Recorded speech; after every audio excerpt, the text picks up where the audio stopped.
Sudah 2 tahun saya nyuruh istri saya untuk sholat, tapi tak mau sholat. Berarti bapak udah 2 tahun tidur sama babi hutan.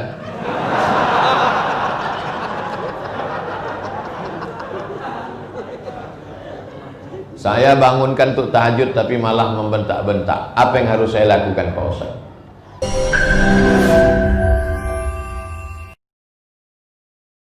Jangan lupa subscribe, like, and share.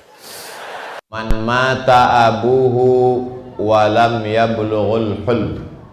Meninggal bapaknya belum akil itu yatim. Meninggal bapaknya belum akil balik. Jadi kalau ada anak meninggal bapaknya SMP kelas 2, masih yatim apa tidak? SMP kelas 2 udah akil balik. Apalagi anak-anak sekarang katanya lebih cepat, karena makanannya, pergaulannya, karena internet, karena pikirannya. Jadi anak yang sudah akil balik maka tidak yatim. Adapun pendapat yang mengatakan anak yang sudah akil balik tetap yatim, pendapat Abdullah bin Abbas. Kata pendapat Abdullah bin Abbas, meninggal bapaknya waktu masih kecil, maka sampai dia mampu dia tetap dianggap yatim. Jadi dari dua pendapat ini mana yang Ustaz pilih? Saya pilih pendapat yang pertama. Karena kalau kita katakan yang sudah besar-besar itu juga kalau tak mampu dia yatim, nanti berdatanganlah yang udah berjanggut-janggut ke Masjid Al-Muqaddis. Kau kan udah tua, aku tak mampu sampai sekarang gitu. Oleh sebab itu definisi mesti dipilih yang menutup celah. Yang sudah akil balik tak yatim lagi, tapi nanti waktu memberikan santunan, nah ini pentingnya, waktu memberikan santunan yang kotak yatim untuk yatim, yang anak yang sudah SMP, SMA dan kuliah tadi tetap dikasih santunan dari kotak infak dan sedekah. Jadi nanti kalau dibuat situ, hadiri malam santunan yatim dan duafa Masjid Al-Muqaddis, tetap disantuni dia. Yang SMP, yang SMA, yang udah semester 2 di universitas, tetap dia dikasih santunan, tapi bukan dari kotak yatim. Makanya kotak hari Jumat itu panjang macam kereta api Kelutu. Ada kotak yatim, ada kotak MDA, ada kotak WC, ada kotak renovasi masjid, ada kotak yayasan tabung wakaf. Oleh sebab itu maka ini santunan jangan cuman kasih santunan bulan puasa aja. Kalau mau bulan puasa, sampai tak sanggup usus anak yatim itu. Tapi kalau udah di bulan lain sepi, beri santunan yang berkala. Yayasan Tabung Wakaf Umat memberikan santunan tiap bulan. Ini diumumkan supaya masyarakat bantu memberi, bukan minta. Jelas? Saya ulang sekali lagi. Yang yatim belum akil balik kasih dari kotak yatim. Yang sudah akil balik SMP, SMA, kuliah tetap kasih santunan. Yang emaknya meninggal susah dia tetap kasih santunan, tapi dari kotak infak dan sedekah. Jangan kasihkan yatim ke mereka. Alladzina yakuluna amwalal yatama zulman. Orang yang memakan harta anak yatim secara zalim. Innama yakuluna fi butunihim nara. Mereka memakan api neraka. Jangan suapkan api neraka ke mulut anak-anak kita. Kasihlah dia. Yang sudah lalu apa boleh buat, karena tak tahu, banyak-banyak beristighfar panitia. Ustadz, ada saudara saya sudah menikah dengan janda 42 tahun. Dia anak lajang umur 21 tahun. Dan orang tua saudara saya tak restu orang tuanya, tak ikhlas dia anaknya ini 21 tahun lajang nikah sama janda 42 tahun.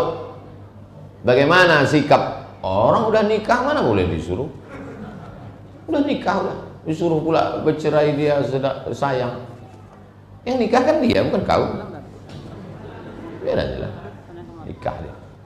Al-wiqayah khairun minal ilaj. Sebelumnya ibu-ibu yang punya anak lajang, sebelum dia jatuh cinta, kalau udah jatuh cinta, al-hubbu yu'mi wa yusim, cinta itu membuat orang buta dan pokak. Yomi buta, Yusim pokak. Orang pokak itu mana menasehatinya? Jatuh cinta.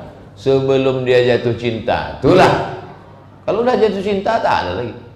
Tapi nggak masuk akal Pak Ustadz. Masa jatuh cinta sama? Kalau masuk akal tidak cinta. Cinta itu tidak logis. Makanya banyak orang jatuh cinta sama saya, walaupun saya udah tua. Tidak logis. Tapi jangan keluar buat update status nanti. Cinta itu tidak logis. Nah, jadi sebelum dia jatuh cinta, itulah diarahkan. Nah, kau jangan nikah sama perempuan 42. Umur kau sekarang 21. Nanti kau kalau umur kau 21, waktu kau umur 41, bini kau umurnya 60. Dia sudah menopause. Menopause. Apa menopause itu Pak Ustaz? Macam pokok gotah, tak bergotah lagi. Nanti kau paksa berbini sekali lagi, susah nak. Takkan kau membawa nenek-nenek undangan. Jadi masuk itu kotak dia, ibu menasihati, jangan dibiarkan. Tapi kalau sudah terjadi macam ini, nasi sudah jadi bubur, kasih aja lah bawang seledri, kacang, saus. Jangan disuruh dia berpisah, dia jatuh cinta. Udah jodoh. Kalau ditanya orang, malu saya Pak Ustaz punya menantu tua. Udah jodoh dia. Macam mana menantu ibu? Usah kau tanya. Kau doakan aja anakku, jangan macam mana aku dah. Bagaimana sikap orang tua terhadap keinginan anaknya? Terkadang apa yang diinginkan orang tua belum tentu yang terbaik untuk anaknya. Saya pertanyaan ngawang-ngawang ini tak bisa saya jawab. Entah apa yang ditanya ini. Yang macam ini tadilah fokus, nah, lengkap umurnya 21, 42. Orang tua tak sesuai dengan keinginan anaknya. Masalahnya masalah apa? Masalah motor misalnya. Anak ini minta motor. Minta aku motor mak. Kau jangan beli motor. Nanti kalau kau belikan motor, kau jadi ikut geng motor. Nanti kau gas tuh rem putus, naik ke tiang listrik, mati kau. Nanti kalau kau belikan kau motor, kau bonceng-bonceng anak gadis. Kau masuk angin, anak gadis tuh gembung. Yang dulu motor. Orang tua kami dulu gitu. Saya sempat juga pakai motor waktu kuliah, tapi kontrol orang tua. Nah, itu orang sekarang tak tuh kontrol orang tua. Anak pakai handphone, pakai ini. Anak gadis dibelikan mobil, kacanya hitam 80%. Balik sekolah bawa pacar, cabut ke hotel gratis. Bayar 110.000 saja, lengkap sarapan pagi gitu. Bukan ada ditanyain surat nikah, buat maksiat. Masukkan anak pesantren. Tidak ada benteng terakhir menyelamatkan anak dari pergaulan bebas kecuali pondok pesantren. Alhamdulillah Pak Ustaz, anak saya nggak pacaran, rupanya homo. Ini parah lagi. Nggak ada satupun kawannya perempuan. Tapi anak lajang bolak-balik ke rumah.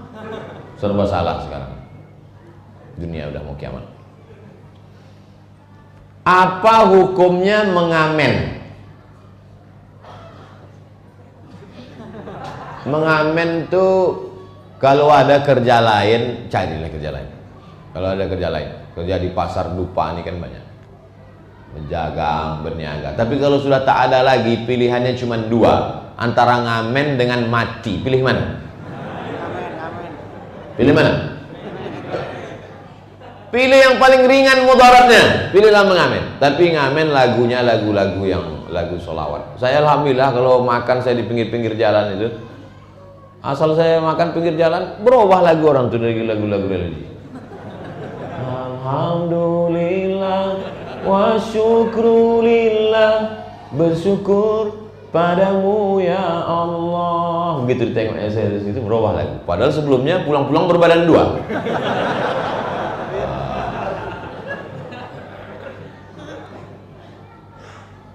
Halalkah uang yang dipakai lagunya lagu religi?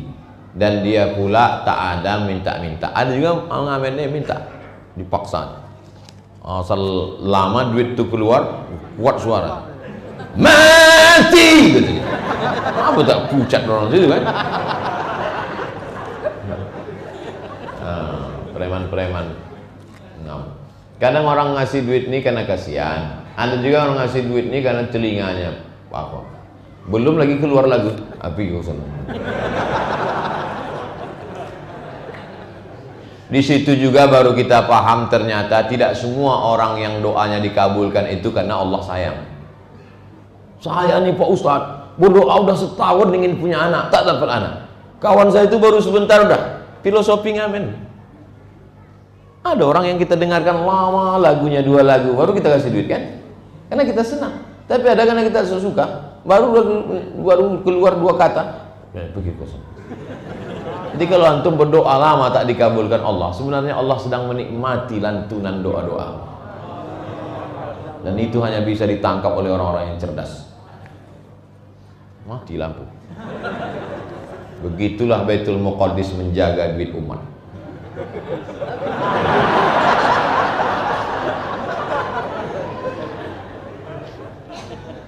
Dah, jelaskan? Kalau ada kerja lain, cari kerja lain. Tapi kalau tak ada juga, mengamen tapi lagunya yang lagu religi. Kita sudah selesai sholat, tinggal zikir. Zikir, zal, zikir, bukan j, ini zikir. Kita tinggal zikir. Zikir. Kita tinggal zikir dan berdoa. Tapi angin keluar, kita lanjutkan zikir dan doa atau harus berhenti Pak Ustaz? Zikir dan doa tidak disyaratkan berwudu. Bedakan antara rukun syarat dengan afdol tak afdol dengan batal tak batal. Kalau sholat syarat sahnya mesti wudu. Tapi kalau zikir doa itu afdol tak afdol. Untuk supaya bisa membedakan mana rukun, mana syarat, mana wajib, mana sunat, mana afdol, mana tak afdol, belilah buku fikih Islam Sulaiman Rasyid, tipis 44.000 dulu, sekarang tak tahu harga mungkin naik. Sulaiman Rasyid ini orang Lampung, dapat gelar syahadah alamiah dari Al-Azhar Kairo Mesir tahun 1935. 10 tahun sebelum Indonesia merdeka dia udah taman Al-Azhar Kairo, orang Lampung. Jabatan terakhirnya pernah jadi rektor YIN Lampung. Hebat orang Indonesia. Mazhabnya Syafi'i. Fikih Islam Sulaiman Rasyid. Untuk pemula, untuk ibu-ibu, bagus supaya tahu mana rukun, mana syarat, mana wajib, mana sunat. My name is Zuhdi. I am student Ponpes Darul Khair. Ingin bertanya, apa hukum keutamaan dan manfaat membaca talqin mayat? Talqin itu ada 2. Talqin ketika hidup, talqin sesudah mati. Talqin ketika hidup tak ada ikhtilaf. Orang yang mau sakratul maut, laqinu mautakum. Talqinkan orang yang mau meninggal dunia ke telinga sebelah kanan, la ilaha illallah. Telinga sebelah kanan. Yang mentalkinkan 1 orang saja. Jadi kalau anaknya 10, jangan 10-10-nya itu mentalkinkan. Pilih salah satu yang paling afdal, paling khusyuk, yang sekolah agama. Nah, kau talkinkan ke telinga ayah sebelah kanan, la ilaha illallah. Nampaklah lidah ayah omak itu bergerak, bibir tak bergerak lagi. Orang mau mati itu berat, bibirnya tak bergerak. Dan hebatnya kalimat yang keluar itu tak perlu bibir bergerak. Bibir tak bergerak. Kalau nyebut nama saya bergerak, Abdul Somad. Tapi untuk talqin ini tak bergerak. La ilaha. Kalau dia sudah menyebut la ilaha illallah sekali, diam, jangan ganggu lagi. Yang mau baca Quran mau yang lain. Saya menghadiri orang sakratul maut di ruang ICU Rumah Sakit Arifin Ahmad. Tiba-tiba mau menangis 1 orang. Oh ya, keluar. Yang mau menangis keluar, jangan ganggu dia. Dia sedang berat. Allahumma hawwin alaina fi sakaratil maut. Ini talqin sebelum mati. Tapi yang ditalkinkan ini yang memang sakit, yang mau mati. Adapun demam-demam puyuh jangan. Kadang ibu nih, bapak tuh baru bersin 3 kali. Sih, la ilaha. Bagi-bagilah bang harta warisan tuh. Kita tengok abang 2 Jumat lagi gol nih bang. Talqin yang kedua, talqin sesudah dikebumikan. Sesudah dikebumikan, maka pada bagian kepala si anak tadi membacakan talqin, Ada talqin bahasa Melayu, ada talqin bahasa Arab. Saya anjurkan baca talqin bahasa Melayu terjemah supaya yang hadir di situ paham. Wahai mayat Fulan binti Fulan, yang baca nama emaknya Fulan bin Fulanah, nama emaknya. Kalau datang malaikat datang bertanya kepadamu, siapa Tuhanmu? Katakan Allah. Siapa nabimu? Katakan Muhammad sallallahu alaihi wasallam. Apa kitabmu? Katakan Al-Qur'an. Mati itu benar, azab kubur itu benar, al mautu haq wa azabul haq wan naru haq wal jannatu haq. Di Pekanbaru masih ada baca talqin lagi? Saya ulang sekali lagi. Orang Pekanbaru masih ada baca talqin mayat sudah mati? Masih? Yang masih lanjutkan. Dulu di Pekanbaru, di Masjid An-Nur ada orang melapor anaknya ini ikut pengajian yang melarang talqin. Jadi waktu omaknya meninggal, si abang ini mengamuk. Siapa yang mentalkinkan emak kita? Aku pancung kepalanya ini. Saya buatlah pembahasan talqin itu dalam buku 37 masalah populer. Hadis itu diriwayatkan oleh Imam Abu Umamah Al-Bahili, sahabat Nabi. Status hadisnya dalam Talkhis Al-Habir, ditulis oleh Imam Al-Hafiz Ibnu Hajar Al-Asqalani yang menulis kitab ini. Kata Imam Ibnu Hajar, hadisnya hadisun hasan. Setelah disebutkan riwayat, dan membaca talqin itu mustahab, dianjurkan, nasihat bagi yang hidup dan doa bagi yang meninggal. Almarhumah mak saya meninggal dulu pun saya sendiri yang membacakan talqin.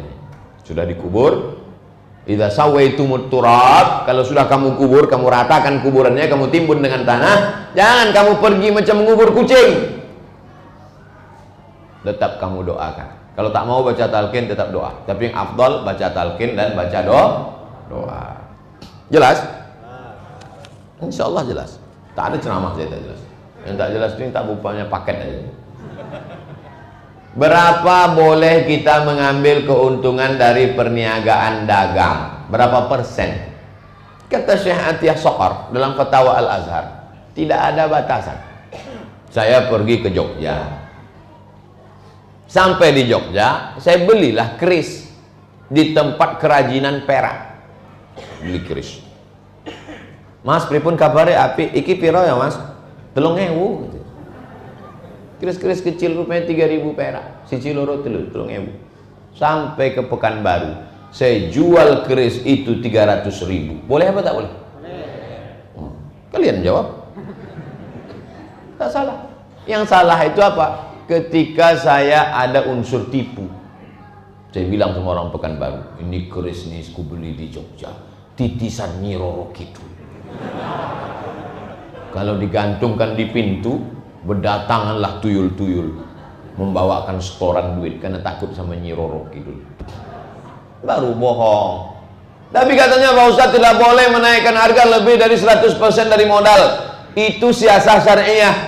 Jadi kalau saya sebagai kepala daerah, untuk supaya tidak terjadi kecurangan di Pasar Dupa, Pasar Pagi Arengka, dan pasar-pasar Pekanbaru, Pasar Sahil, saya mesti menjaga. Masih ingat dulu siaran RRI malam, harga cabai keriting? Masih ingat? Itu untuk menjaga kestabilan harga. Dulu kita ketawa dulu, apalah gunanya ini harga cabai keriting. Sekarang baru sadar, permainan harga dirusak oleh rentenir, oleh lintah darat. Siapa yang memegang harga? Dulu harga dipegang negara, sekarang harga seenaknya saja di pasar. Jadi itu siasat syariah. Negara, kepala daerah, sultan, raja, untuk menjaga kestabilan harga, dia buatkan aturan. Adapun aturan aslinya, harga innamal bai'u antaradin, jual beli itu sama-sama ridho. Ridho yang menjual barangnya, ridho yang membeli. Batu, kalau emas ia lagi standar, batu cincin. Batu cincin kadang harganya tak masuk akal. Betul? Yang bilang betul berarti paham batu. Sudah 2 tahun saya nyuruh istri saya untuk sholat, tapi tak mau sholat. Berarti bapak udah 2 tahun tidur sama babi hutan.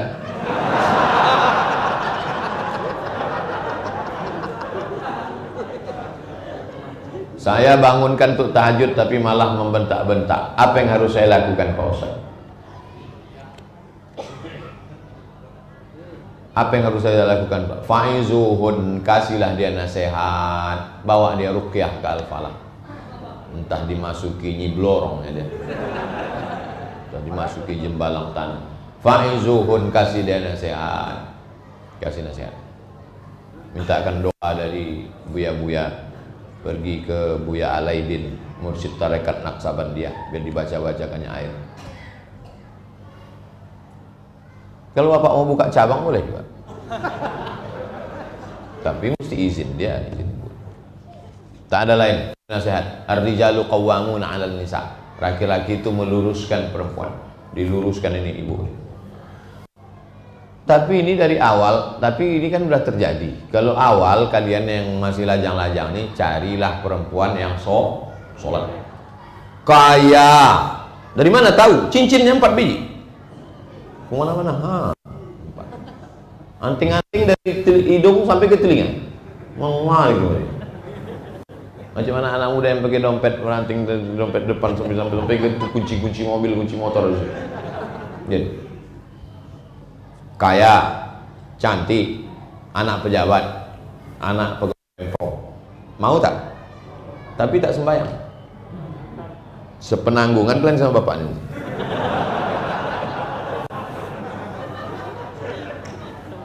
Yang satu lagi tak apalah kaya kali, anak orang sederhana aja. Lalu kemudian pula tak begitu cantik kali, tapi sejuklah dipandang. Asal ditengok macam-macam ada es batu di mata kita. Sejuk di pandang mata. Kemudian dia sembahyang. Maka yang pertama kali kalian tanya sembahyang, sholat. Tapi ada kawan saya dulu, saya tanya dia. Ada perempuan cantik, tapi tak sembahyang. Yang satu ni jelek, tapi sembahyang. Kau pilih mana? Kata dia, aku pilih yang cantik tapi tak sembahyang man. Kenapa gitu? Karena yang cantik ini bisa kurubah jadi sembahyang, yang jelek ini tak bisa kurubah gitu.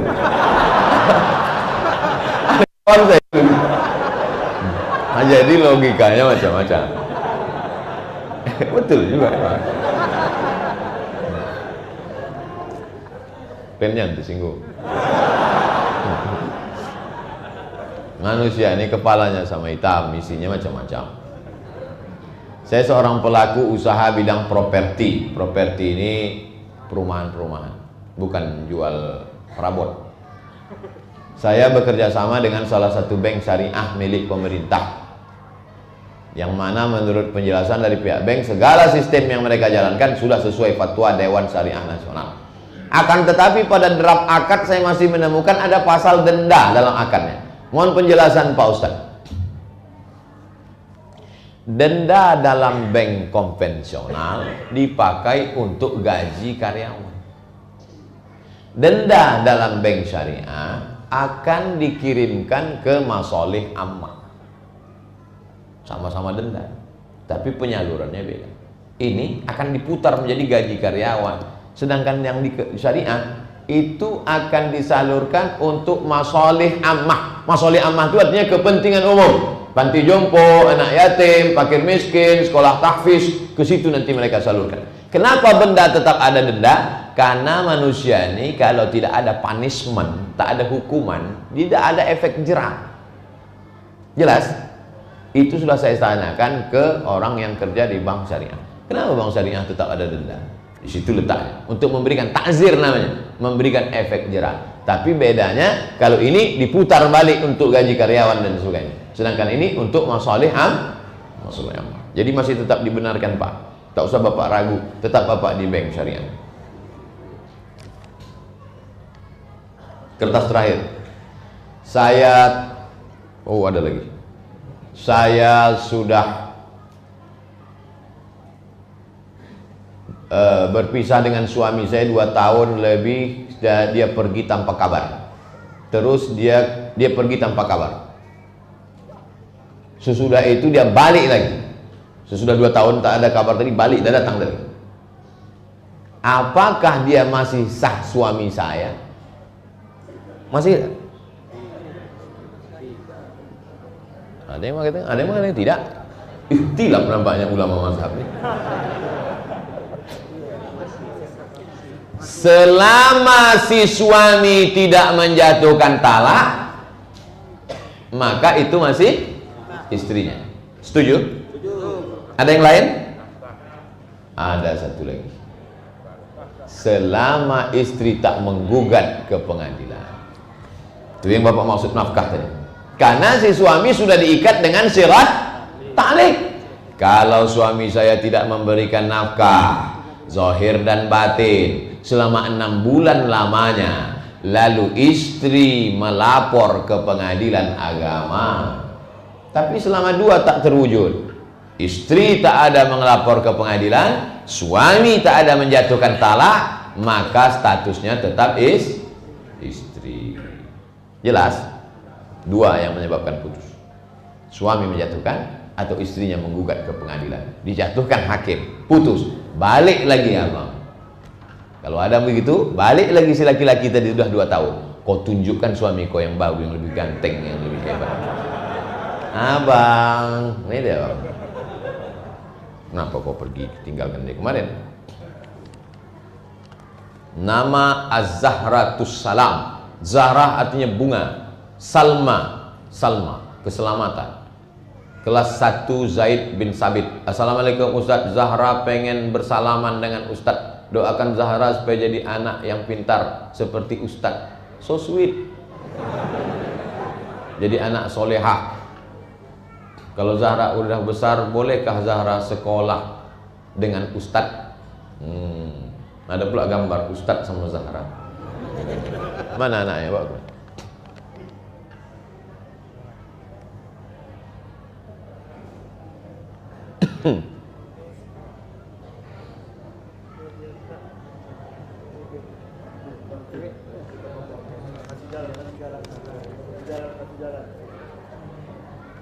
Anak-anak kecil inilah yang membuat kubur kita terang benderang. Anak-anak kecil inilah yang membuat nanti Pekanbaru ini tetap negeri baldatun thayyibatun wa rabbun ghafur. Pegang nak, pegang ujung.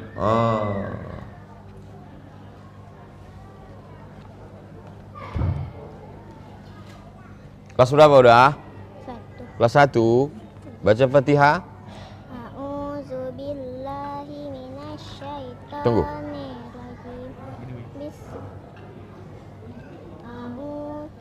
A'udzubillahi minasyaitonir rajim. Bismillahirrahmanirrahim. Rohnya pakai tasdid. Bismillahirrahmanirrahim. Bismillahirrahmanirrahim. Alhamdulillahi rabbil alamin. Ar-Rahmanirrahim. Maliki yaumiddin. Iyyaka na'budu wa iyyaka nasta'in. Ihdinas siratal mustaqim. Siratal ladzina an'amta alaihim. Khairil maghdubi alaihim waladdallin. Amin. Baca ayat. Terserah. Bismillahirrahmanirrahim. Bismillahirrahmanirrahim. Ini salahnya bukan anak, gurunya salah. Karena guru itu di sekolah kan Bismillahirrahmanirrahim. Tapi walaupun salah-salahnya dia guru juga. Biar jangan sakit hati kali dia kan. Bismillahirrahmanirrahim. Nampak susahnya? Wallahu ahad. Allahus samad. Lam yalid wa lam yulad wa lam yakul lahu kufuwan ahad. Shadaqallahul azim. Udah besar mau jadi apa nanti? Dokter. Mantap. Inilah nanti dokter yang akan memeriksa ibu-ibu hamil gratis. Zahra nanti jadi dokter SPOG, spesialis kandungan, supaya jangan sampai perempuan Pekanbaru diperiksa dokter laki-laki. Nah, bini awak pula diobok-obok orang. Ya? Banyak sekarang perempuan-perempuan krisis dokter perempuan. Masya Allah, tabarakallah. Jadi anak soleh-solehah insyaallah. Amin. Ya Allah. Di akhir majelis mari kita sama-sama membaca doa supaya anak-anak kita jadi anak soleh-solehah. Al-Fatihah. A'udzubillahi minasyaitonirrajim. Bismillahirrahmanirrahim. Alhamdulillahirabbil alamin arrahmanirrahim. Maliki yaumiddin. Iyyaka na'budu wa iyyaka nasta'in. Ihdinas siratal mustaqim. صراط الذين أنعمت عليهم غير المغضوب عليهم ولا الضالين آمين. Nah, uang jajan. Kasih Ustaz. Balik.